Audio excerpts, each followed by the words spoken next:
लगातार मैं अभी महुआ जा रहा हूं, वर्मा जी का हत्या हुआ, पूर्व जिला पार्षद, कल हम वहां थे उनकी फैमिली में।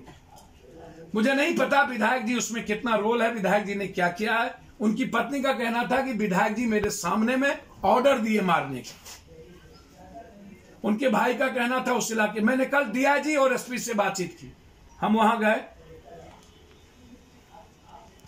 भाजपा के प्रदेश अध्यक्ष वहीं के हैं, डिप्टी सीएम वहीं की है,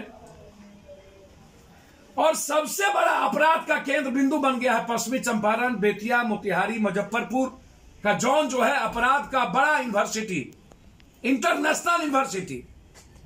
शराब का भी इंटरनेशनल यूनिवर्सिटी, अपराध का भी इंटरनेशनल यूनिवर्सिटी। जब दो लोगों को आप पकड़े तो अन्य लोगों पर इन्वेस्टिगेशन क्यों शुरू कर दिए, जबकि एफआईआर एक ही हुआ था। यदि इन्वेस्टिगेशन है होगा, उनकी पत्नी का कहना है कि इन्वेस्टिगेशन सीबीआई से हो, क्योंकि मुझे भरोसा नहीं है कि देवनंदन वर्मा या वर्मा जी का जो हत्या हुआ उसमें न्याय मिलेगा। यदि सरकार 10 दिनों के अंदर कोई कार्रवाई नहीं करती है तो वाल्मीकि नगर से बेतिया डीआईजी तक हम पदयात्रा करेंगे।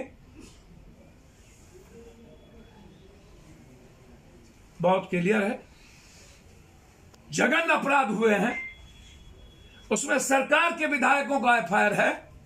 विधायक है या है नहीं है मैं ऐसा नहीं मानता हूं, लेकिन उनकी पत्नी कह रही है विधायक सामने में रह के 4 स्कॉर्पियो से मरवाए, तो क्या सरकार निष्पक्ष जांच के लिए सीबीआई इंक्वायरी कराएगी? तीसरी चीज बहुत क्लियर है, बलात्कार 15 दिनों के अंदर चार्जशीट हो, बलात्कार केस में भी और शराब के केस में भी, और 6 महीने के अंदर स्पीडी ट्रायल करके आजीवन कारावास या फांसी की सजा। लेकिन लगातार मासूम बच्चियों के साथ और गरीब बच्ची के साथ बलात्कार का सिलसिला इस बिहार में जारी है, और सत्ता पक्ष और विपक्ष दोनों चुपचाप बैठी थी, ट्वीट का खेल खेलती है। कोई भी वर्मा, ना तो कोई सीएम, ना डिप्टी सीएम, ना अध्यक्ष, अपराध के बारे में, बेतिया और मोतिहारी और वहां के अपराध के बारे में कोई चर्चा नहीं करता। मेरा सीधा डिमांड है, बहुत क्लियर हूं मैं इस मामले में, यदि सरकार बिल्कुल नहीं सुनने को तैयार है, अंधी है, बहरी है, धृतराष्ट्र के कुनबे से कंप्लीट रूप से घिरी हुई है, विपक्ष से आप कोई उम्मीद नहीं कर सकते। विपक्ष हरियाणा का स्क्रिप्ट पढ़ता है, मंद बुद्धि का बालक है,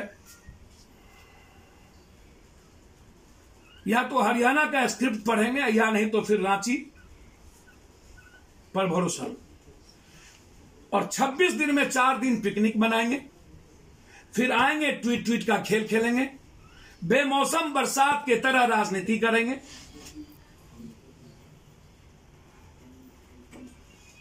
सत्ता पक्ष जब बर्बर हो जाती है तो विपक्ष चैलेंजेबल होता है। सदन में जिस तरीके से, मैं क्या उम्मीद करूं ऐसे बालकों से, मुझे तो कभी कभी लगता है कि सत्ता पक्ष और विपक्ष की काउंसलिंग की जरूरत है।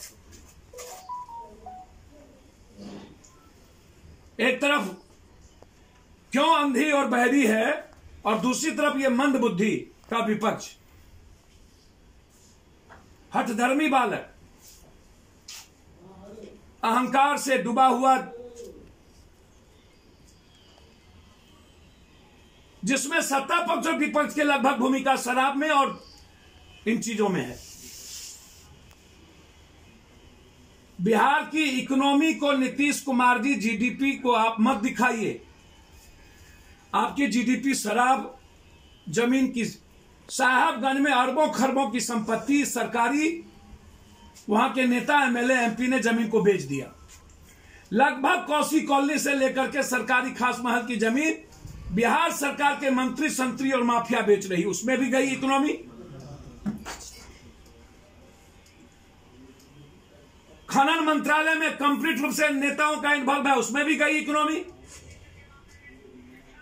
आखिर क्या कारण है कि ठेका और खनन में, बालू में जब ये रूल नहीं है कि नेता का कोई रिश्तेदार और नेता ठेकेदारी करेंगे, तो लगभग बिहार का ठेका नेता और नेता के रिश्तेदार क्यों कर रहे हैं? लाइव बिहार YouTube पर सब्सक्राइब और Facebook पर लाइक जरूर करें।